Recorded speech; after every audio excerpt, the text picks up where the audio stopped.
For a lot of people learning English, really understanding native speakers can feel like this huge challenge. Yeah, it's a big one. And actually speaking, oh, that can be even more kind of nerve-wracking. Definitely. So what if we could actually make both those things feel a bit more doable, more, natural? Well, that's exactly what we're digging into today. We're doing a deep dive using insights from the English pod community over on YouTube. Aha. Specifically, their video, How to Train Your Ears for Better English Listening Practice, Learn English. Okay. And our, let's say, mission here is to unpack how their approach might help you train your ears and ultimately feel more confident when you speak. Right. We've looked at what they shared, and the core thing that really jumped out, I think, is the power of just listening to real life stories and those everyday expressions. Exactly. It's like your brain starts to latch on to the rhythm, the patterns, Yeah. almost without you trying too hard. Yeah, kind of absorbs it. And the really neat part, understanding gets smoother and speaking feels less like you're, performing Right. and more like just, well, chatting. Okay, so let's jump into our first key insight then. This idea about the power of real life stories. So the video sets up this scene, really relatable. Daniel, he's at the train station, maybe running a bit late. Nah, we've all been there. Totally. And then he hears that announcement, attention passengers, the next train to Grand Central will arrive in 15 minutes. That familiar delay message? Right. It's a situation lots of us can picture. And this little story, it really shows how we can learn implicitly, just soaking up language patterns without consciously studying them. A bit like how we learn our first language, really. Exactly. And then there's this great little bit, the natural, almost throwaway chat he has with Emma. She just says something like, another delay, this keeps happening. And Daniel comes back with, I know, right? I think I need a second alarm in the morning. Just, normal everyday stuff. And the outcome of that tiny little interaction, it's actually pretty big. Yeah. Daniel realizes, hey, I just had a proper English conversation without, stressing over grammar or planning every single word. It just happened. It just flowed, yeah. So let's bring this to you, the listener. Imagine you're Daniel there. How might you start that chat?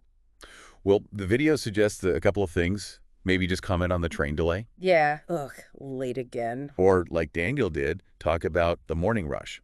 The key thing here is that these tiny, everyday moments we usually ignore, they're actually brilliant chances for natural practice. And they're not scary, right? Exactly. They're super low stakes. It's not a job interview. It's just a quick chat.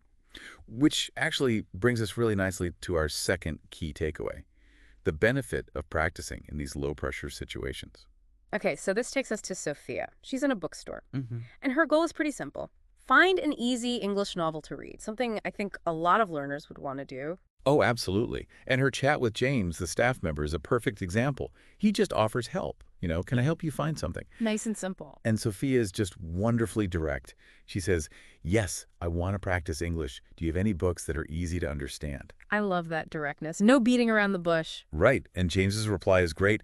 Of course, I recommend this one. It has simple language and a great story. Perfect. And you could just picture Sophia feeling that little bit of relief, that boost in confidence after it went so smoothly. Yeah, a little win. So thinking bigger picture, it really highlights why finding these low pressure spots is so important. Little successes like that build up momentum, that make you want to try again. Okay, so putting ourselves in Sophia's shoes, how would you ask for help there?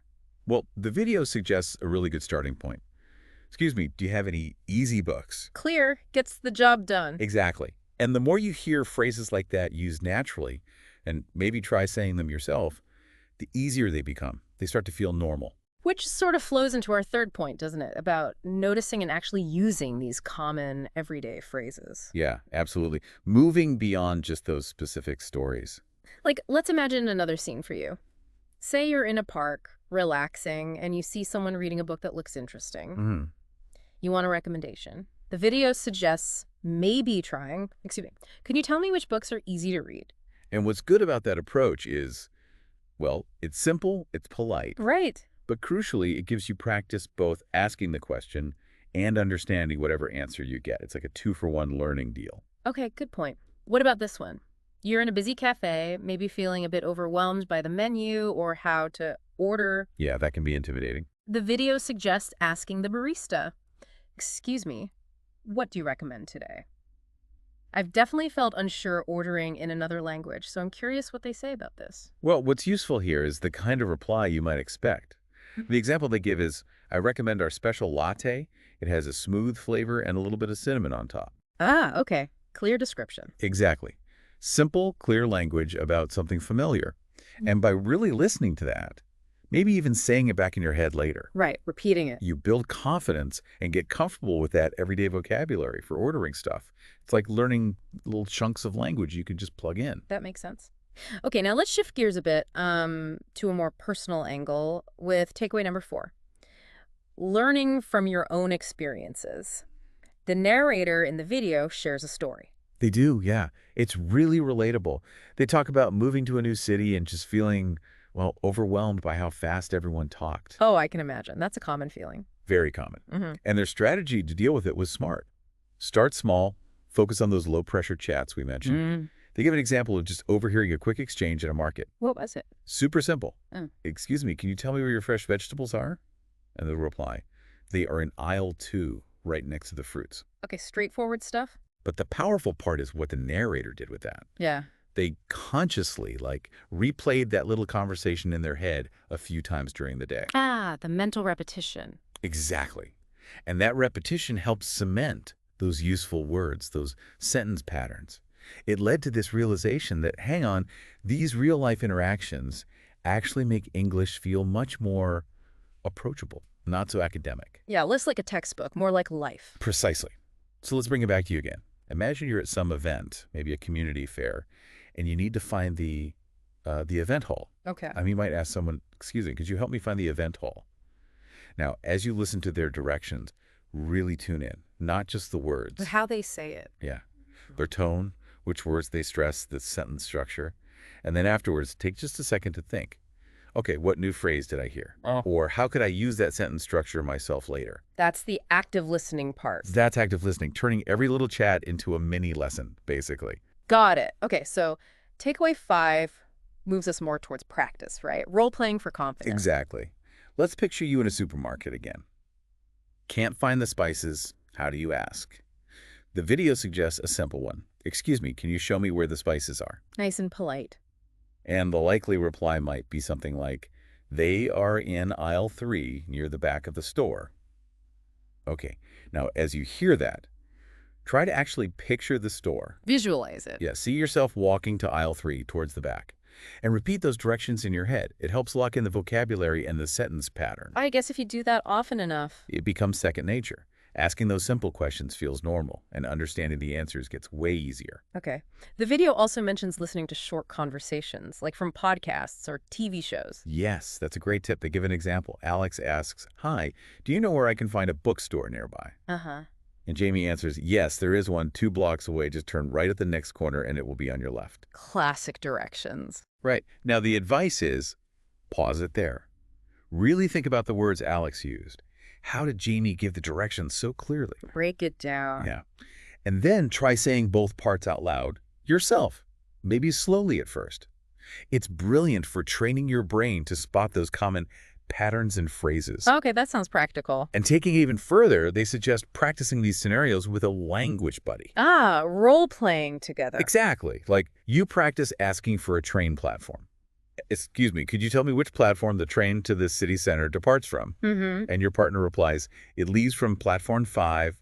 Just follow the signs over there. And then switch roles. Yeah, because by doing both asking and answering, you get this unique insight into how conversations actually flow, that back and forth rhythm. You see both sides of it. Okay. And that leads us really to our final takeaway, number 6, which kind of ties it all together. The power of all these small steps adding up. Right. The idea that simple language works best for clear communication. Exactly. It's not always about having, super long chats or learning tons of new words every single time. It's more about the listening and the repetition. It's the active listening and the repeated practice, even small amounts. And here's a really good habit they suggest. After pretty much any English interaction, just ask yourself quickly, okay, what did I learn there? What's one thing I could use next time? That little bit of reflection. That reflection is so key for actually improving over time. It makes sense. It's not one giant leap. Not at all.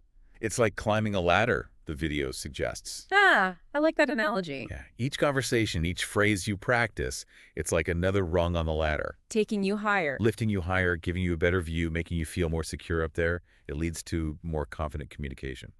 Okay, let's try one last quick mental role play then. Say you need help with a form, maybe at the post office. Okay. You could go up and say, "Excuse me, could you help me fill out this form?" Now, picture the clerk explaining where to put your name, your address, and mentally repeat those key bits.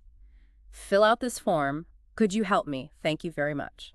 Reinforcing the language for when you actually need it. Exactly. Yeah. And they also suggest using recordings of these kinds of situations. Yeah, listen to a short dialogue like, "Excuse me, do you know where the nearest bus stop is?" Mm-hmm. Then pause it and try to say the whole thing back in your own words. Focus on getting that rhythm, the melody of the speech. Mimicking the sound. Yes, because that helps internalize how English naturally sounds. Those patterns become automatic and your speaking confidence just grows. Okay, so as we start to wrap up this deep dive, Yeah. let's just quickly go over those main points again. Sounds good. We talked about how powerful real-life stories are for just absorbing the language. The implicit learning. The value of practicing where you don't feel pressured. Those low-stakes environments, yeah. Noticing and actually using those everyday phrases we hear all the time. Absolutely. Learning from your own experiences, too. Right, the personal angle. And then actively building confidence through things like role-playing. And finally, just remembering that it's all about those consistent, small steps that really add up. Yeah, every single interaction, no matter how small it feels, it's adding something valuable, isn't it? It really is. It's all part of the journey. And that habit of reflecting afterwards, what went well? What did I learn? How did they respond? That seems so crucial. It is. It helps you see where to focus next, but also lets you appreciate how far you've come. Celebrate the small wins. Totally. And you start to picture it, right? Navigating a new city more easily. Joining in at gatherings. Building friendships. All in English. And it starts with these simple questions and really listening. Exactly. So I guess our final thought for everyone listening today is just embrace every chance you get to practice, especially asking those simple questions and then really, really listening to the answer. Yeah, pay close attention. Because those small interactions, they really are the building blocks. They give you insight into the natural flow of English, and honestly, that's what builds real confidence.